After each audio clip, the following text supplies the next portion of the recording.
বেশ কয়েকটি কাগজ যেখানে সরকারি প্রতিষ্ঠান এই বাসগুলিকে রিকুইজিশন দিচ্ছে এখানে লোক আনার জন্য। ভাইরে, আপনারা বলে নতুন রাজনৈতিক দল করলেন, আপনাদের দলের নামটা পাল্টাই দিলে অন্য রাজনৈতিক দলগুলির সাথে আপনার পার্থক্য কি থাকলো? মানে রাস্তা থেকে বাস রিকুইজিশন কইরা আপনাদের আসতে হইব? এই লোক সংখ্যা দেখায় আপনারা কি প্রমাণ করলেন? আপনারা বিরাট রাজনৈতিক দল। বিশাল আয়োজনের এই অর্থায়নই বা কিভাবে হয়েছে? এগুলি খুবই অপ্রিয় প্রশ্ন। এই প্রশ্নগুলি আমরা এখনো করতে চাই না, বা আমাদের করতেই হবে। আসলে এই রাজনৈতিক দলের অর্থই সকল অনর্থের মূল, এটা আমরা বহুবার দেখেছি। আশা করি নতুন রাজনৈতিক বন্দোবস্ত হিসেবে এসব খরচের উৎস জনতার সামনে তুলে ধরা হবে। তবে নতুন দলের আত্মপ্রকাশের ঘোষণায় নতুন বন্দোবস্তের একটি দিক তুলে ধরতে চেয়েছেন জাতীয় নাগরিক পার্টির আহ্বায়ক নাহিদ ইসলাম। তার ঘোষণা থেকে কোট করছি, বাংলাদেশে ভারতপন্থী পাকিস্তানপন্থী কোনো রাজনীতির ঠাঁই হবে না। আমরা বাংলাদেশকে সামনে রেখে, বাংলাদেশের জনগণের স্বার্থকে সামনে রেখে সকলে ঐক্যবদ্ধভাবে রাজনীতি এবং রাষ্ট্র বিনির্মাণ করব। অর্থাৎ মাহফুজের কথা বলছিলাম, মাহফুজের বক্তব্যেরই প্রতিধ্বনি কিন্তু আসলে নাহিদ ইসলামের বক্তব্যে পাওয়া যাচ্ছে। আমরা মনে করি নতুন রাজনৈতিক দলটির আদর্শ আসলে সেইভাবেই হবে। বাংলাদেশ পন্থার সাফল্য অবশ্যই আমরাও চাই, তবে নাহিদদের সতর্ক করতে এখানে আরও একটু যোগ করে রাখি, ডক্টর ইউনূস সরকারের যে কোনো ব্যর্থতার ভার অনেকখানি বইতে হবে জাতীয় নাগরিক পার্টিকে। আর অন্তর্বর্তী সরকারকে কিভাবে নিরপেক্ষতা বজায় রাখতে হবে সেটা কিন্তু আগেই বলে রেখেছেন মির্জা ফখরুল ইসলাম আলমগীর। এদিকে সমন্বয়কদের রাজনৈতিক দল নির্বাচন কমিশনের নিবন্ধন পেতে কবে আবেদন করবে তা জানা যায়নি এখনও। তবে ব্যানারে দলীয় প্রতীক নির্বাচন করার জন্য নির্বাচন কমিশন থেকে নিবন্ধন প্রাপ্তি বড় একটি বিষয়। সেক্ষেত্রে আমাদের ইসি সরকারের সবুজ সংকেত ছাড়া যে, মানে সেক্ষেত্রে ইসি সরকারের সবুজ সংকেত ছাড়া যে কাজ করে না সেই কথা তো আমরা মোটামুটি হাসিনার আমল থেকে ইউনূসের আমল সব আমলেই আমরা দেখতে পাচ্ছি। আগের আমলে বিএনপির মিত্র বলেই হয়তো নিবন্ধন পায়নি মাহমুদুর রহমান মান্না, জোনায়েদ সাকি, নুরুল হক নূরের দল, অথচ তখনকার কিংস পার্টি খেত তৃণমূল, বিএনপি ও বিএনএম এর মতো ভুইফোর দল নিবন্ধন পেয়েছিল। এক্ষেত্রে নির্বাচন কমিশন অবশ্য আমাদের মতো আমজনতাকে দেখিয়ে থাকে হাইকোর্ট, কারণ উচ্চ আদালতের নির্দেশের বিষয়টি সামনে ছিল অনেক নিবন্ধনে। একই কায়দায় সদ্যই ফুলকপি প্রতীকে নিবন্ধিত হয়েছে বাংলাদেশ ডেভেলপমেন্ট পার্টি বিডিপি। তাদের নিবন্ধন নম্বর 54। জাতীয় নাগরিক পার্টি কি হতে যাচ্ছে ইসির 55 নম্বর দল। তবে এখানে একটু বলে রাখি, যাহা 54 তাহা কিন্তু আসলে 49, কারণ আগে সরকারের আমলে নিবন্ধন বাতিলের খাতায় পড়া জামায়াতে ইসলামী, ফ্রিডম পার্টি, ঐক্যবদ্ধ নাগরিক আন্দোলন, পিডিপি ও জাকপা, এই 5টি দল এই সরকারের সময় নিবন্ধন ফিরে পায়নি। সেই সময় বঞ্চনায় থাকা এবি পার্টি, গণ অধিকার পরিষদ, নাগরিক ঐক্য এবং গণসংহতি আন্দোলন নিবন্ধন পেয়েছে অন্তর্বর্তী আমলে। 5ই আগস্টের পর ক্ষমতা ঘনিষ্ঠ জামাত নিবন্ধন নিয়ে কেবল কিছুটা অস্বস্তির মধ্যে আছে। তারা যে তা ফিরে পাবে তার নানা আলামত তো আছেই। কথা হচ্ছে ফ্রিডম পার্টিকে নিবন্ধন ফিরে পাবে, তারও আলামত কি আছে? 15 আগস্টের লুঙ্গি ডান্স, 32 নম্বরের বাড়ি ধুলিসাদ, মেজর ডালিমের বই ও ভিউয়ের রমরমা, নাজাদ দিবসের প্রত্যাবর্তন, সব মিলিয়ে সময় কি এখন ফ্রিডম পার্টির? আওয়ামী লীগের রাজনীতির দমনে ফ্রিডম পার্টিকে হাতিয়ার হিসেবে ব্যবহারের সংস্কৃতি কিন্তু এদেশে সেই 80-90-এর দশকেও ছিল। সে যাই হোক, আপাতত সবার চোখ বেশি থাকবে জাতীয় নাগরিক পার্টির নিবন্ধনের দিকে। তাদের আবেদন করতে হবে রাজনৈতিক দল নিবন্ধন বিধিমালা 2008 মেনেই। সেক্ষেত্রে 20-22টি জেলা কমিটি, শখানেক উপজেলা কমিটি থাকলেই চলবে। এ যোগ্যতা নাহিদরা অনায়াসেই অর্জন করতে পারবেন বলে আমার বিশ্বাস। এদিকে জুলাই আন্দোলনের অন্যতম এক স্পিরিট ক্যাম্পাস হতে হবে ছাত্র রাজনৈতিক মুক্ত। এটা যদি না হয়, যাতে না থাকে লেজুর ভিত্তিক ছাত্র সংগঠন, এই দাবিটাও সামনে ছিল তখন।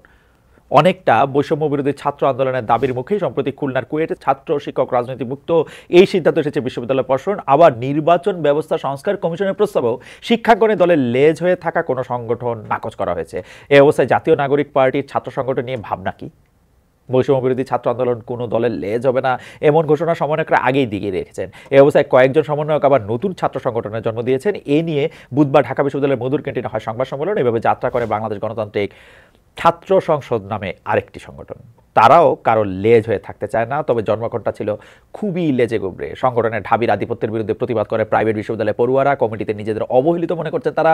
পরিস্থিতি গড়ায় সংঘর্ষে, মাঠটা যে বেশি খেয়েছে প্রাইভেট বিশ্ববিদ্যালয়ের শিক্ষার্থীরা, এমনকি ছাত্রীরও আক্রান্ত ছিল, সেই ভিডিও ছড়িয়ে আছে সোশ্যাল মিডিয়ায়। তা দেখে ত্যক্ত বিরক্ত হয়ে বৈষম্য বিরোধী ছাত্র আন্দোলনের মুখপাত্র উমামা ফাতেমা ফেসবুকে পোস্ট করেছেন পুরনো রাজনৈতিক বন্দোবস্ত ঢাবির পক্ষে, আর রাজনৈতিক বিশ্ববিদ্যালয়ের স্তর থেকে উত্তরণ সম্ভব হলো না ঢাবির ঐতিহাসিক পরাজয়। উমামাও নিশ্চয়ই জানেন রাজনীতিতে শেষ হয় বলে কিছু নাই, জয় পরাজয় না, এখন কি অবস্থা দাঁড়িয়েছে? Win win. কারণ বৃহস্পতিবার গণতান্ত্রিক ছাত্র সংসদের 222 সদস্যের কমিটি ঘোষণা করা হয়। সেখানে ঢাবি ছাড়াও 7 কলেজ, প্রাইভেট বিশ্ববিদ্যালয়, মাদ্রাসার নানা রকম পড়ুয়াদের সম্মেলন ঘটেছে। ভুল বোঝাবুঝি শেষ, এ কথা বলে প্রতিবাদ কর্মসূচি প্রত্যাহার করে নেয় বেসরকারি বিশ্ববিদ্যালয়ের শিক্ষার্থীরা। কিন্তু যার জন্য বড় পদ দাবি করে সেদিন একটি বিক্ষোভ হয়েছিল, সেই রিফাত রশিদ নিজেকে ছাত্র সংসদ থেকে সরিয়ে নিয়েছেন। বৈষম্য বিরোধী ছাত্র আন্দোলনের সাবেক এই সমন্বয়ক পেয়েছিলেন জ্যেষ্ঠ যুগ্ম সদস্য সচিব পদ। জুলাইয়ে বিজয়ী সমন্বয়কেরা সুনির্বাচিত নাকি স্বনির্বাচিত হচ্ছেন বিভিন্ন সংগঠনে, সেই প্রশ্ন কিন্তু থেকেই যায়। তাদের সবকিছু কি বৈষম্যহীন প্রক্রিয়ায় হচ্ছে, এমন প্রশ্নই তুলেছেন সাংবাদিক ও গবেষক আমিনুল রশিদ। ডেইলি স্টার অনলাইনের বাংলা সংস্করণে থাকা তার লেখা থেকে একটু পড়ি। যে বৈষম্যের বিরুদ্ধে জুলাই অভ্যুত্থান হলো এবং যারা এই আন্দোলনের সামনে সারিতে ছিলেন তারাই যখন বৈষম্যের শিকার বলে অভিযুক্ত হলেন এবং অভিযুক্ত হন, সেটি অনেকগুলো প্রশ্নের জন্ম দেয়। প্রথম প্রশ্ন হলো, নতুন বাংলাদেশ নির্মাণের জন্য চিন্তা ও কর্মে যে নতুনত্বের ছাপ থাকা দরকার ছিল, কথাবার্তা আচার আচরণে যে অভিব্যক্তিতে যে ধরনের বিনয় ও মাধুর্য কাঙ্ক্ষিত, সেটি কেন তাদের মধ্যে অনুপস্থিত? কেন তারা পুরনো ধারার রাজনীতি, পদ পদবি ও চেয়ারের জন্য মারামারি করবেন? এদিকে শুধু মারামারি বা মব নয়, ছিনতাই, রাহাজানি, চুরি, ডাকাতি, ধর্ষণ, নানা অপকর্ম ঘটে চলছে দেশে। চাপাতি হাতে পুলিশ সদস্যকে শাসানি দিচ্ছে কিশোর গ্যাং। এমন ভিডিও দেখে ভয়ে আতঙ্কে দিন গুজরান করছেন আমজনতা। কথায় বলে অল্প শোকে কাতর, অধিক শোকে প্রাথর। আর অতি বেশি নিরাপত্তাহীনতার অনুভূতি কি মানুষকে কৌতুকপ্রবণ করে তুলতে পারে? মঙ্গলবার ফেসবুকে এমন এক পোস্ট দিয়েছেন ব্যাংকার ও লেখক ফখরুল আবেদিন মিলন। তার সেই লেখাতে আমরা পড়ি, সন্ধ্যায় দুই কলিগ আসলো বিদায় নিতে আর দোয়া চাইতে। জিজ্ঞেস করলাম, দোয়া কি জন্য চাও? একজন বলল, স্যার মিরপুর যাচ্ছি, ছিনতাইকারীরা যেন না ধরে সেজন্য আপনার দোয়া চাই। আরেকজন বলল, স্যার মোহাম্মদপুর যাচ্ছি, চেহারা সুরত ভালো না, পাবলিক যেন আমাকে ছিনতাইকারী না ভাবে। দুইজনকেই দোয়া পরে ফু দিয়ে দিলাম। কি বুঝা গেছে ব্যাপারটা? জনমনে এখন দুই ধারার ভয়। একটা অপরাধী কখন ঝাঁপিয়ে পড়ে সেটা, আর অন্যটি গণপিটুনির। কয়েকটি দিন রাত যখন চুরি, ডাকাতি, ছিনতাই, ধর্ষণ দফায় দফায় ঘটতে থাকে, তখন মানুষ আবার প্রতিরোধে নামে। পুলিশ কিংবা যৌথ বাহিনী কারো ভরসায় না থেকে নিজেরাই পাহারা বসায়। এমন এক সময় অপরাধীরা জনতার হাতে ধরা পড়লে গণপিটুনির ঘটনাও ঘটতে পারে। গত মঙ্গলবার রাতেই তো উত্তরায় দুজনকে ফুটওভার ব্রিজে উল্টো করে ঝুলে রাখে বিক্ষুব্ধ একদল মানুষ। তারা নাকি ছিনতাইকারী। কথা হচ্ছে, অপরাধী ধরা পড়লে তাকে থানা, পুলিশ, আদালতের হাতে ছাড়তে হবে। আইন তো নিজের হাতে তুলে নেওয়ার জিনিস না। অপরাধ প্রতিরোধ করতে গিয়ে কেউ গণপিটুনি বা মব করতে পারে না, এটাও এক ধরনের অপরাধী, যার দায় নিতে হবে নিরাপত্তা প্রশাসনকেও। কারণ তাদের প্রতি আস্থাহীনতা থেকেই আমজনতা আইনের আশ্রয়ের জায়গাটিতে আর ভরসা পাচ্ছে না। নাজুক এক নিরাপত্তা পরিস্থিতিতে স্বরাষ্ট্র উপদেষ্টা জাহাঙ্গীর আলম চৌধুরীর পদত্যাগ দাবি করছেন অনেকে, তবে তিনি পদত্যাগ করবেন বলে মনে হয় না।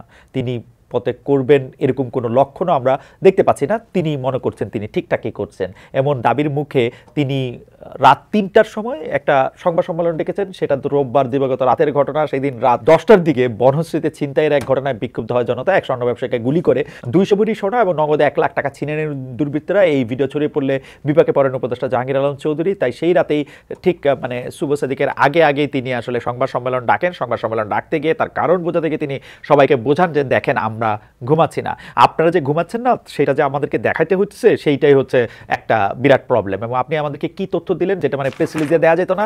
আপনাকে কোট করি, আপনার সেই জায়গা থেকে আপনার কথা ছিল এরকম যে আওয়ামী লীগের দোসররা দেশকে অস্থিতিশীল করার সব ধরনের চেষ্টা করছে, দেশ থেকে সরিয়ে নেওয়া প্রচুর টাকা তারা এই কাজে ব্যবহার করছে, এটা কোনো অবস্থাতে করতে দেবে না সরকার, যেভাবে হোক এটা প্রতিহত করা হবে। এই কথা তো আমাদেরকে প্রেস রিলিজ দিয়েও জানাতে পারতেন। আমরা তো জানি যে কিছু দোষ করে সব আওয়ামী লীগ করে, আওয়ামী লীগের আমলে যা কিছু দোষ সব খালি বিএনপি আর জামাতি করতো, অথবা যারা আওয়ামী লীগের বিপরীতে যাইতো, বিপক্ষে যাইতো, তারাই আসলে সব দোষ করতো। এটা তো আর নতুন কোনো কিছু না।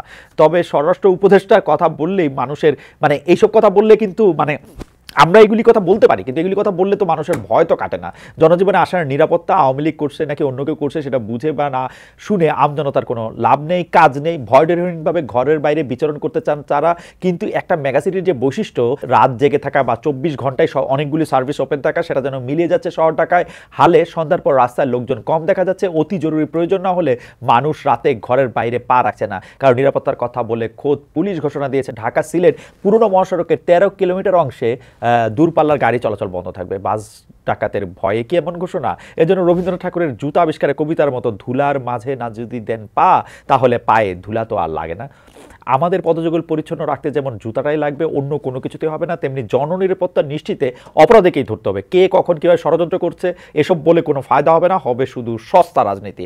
আগের আমল থেকেই চলছে এই ট্যাগিং সংস্কৃতি, শুধু অন্যের কাঁধে দোষটা তুলে দিয়ে নিজের দায়মুক্ত থাকার প্রবণতা। কিন্তু সরকার যারা, দায়টা তাদেরও নিতে হবে, তাদেরই নিতে হবে, আসলে তাদেরও না, তাদেরই নিতে হবে।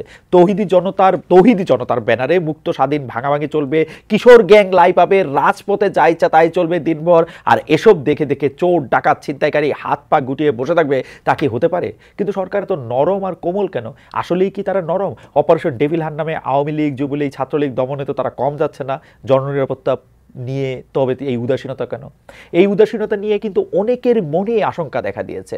আমরা অনেকের মনেই আমরা দেখতে পাচ্ছি যে এই আশঙ্কা, এরকমও আশঙ্কা রয়েছে যে মানে সেনাবাহিনী ক্ষমতা দখল করবে কিনা, সেনাবাহিনী ক্ষমতা দখল করলে ভালো হবে কিনা, আমরা আরেকটি মার্শালও চাই কিনা, আমরা কি এরকম স্লোগান রাজপথে দেখতে পাবো কিনা, এই মুহূর্তে দরকার সেনাবাহিনীর সরকার জাতীয় থিং, অথবা অন্য কোনো জায়গায় অন্য কেউ কি আসলে কোনো সুবিধা নিবে? জনমনে নানা প্রশ্ন উদয় হচ্ছে, নানা শঙ্কা তৈরি হচ্ছে। বিষয়টি কাজ করতে পেরেছেন সেনাপ্রধান।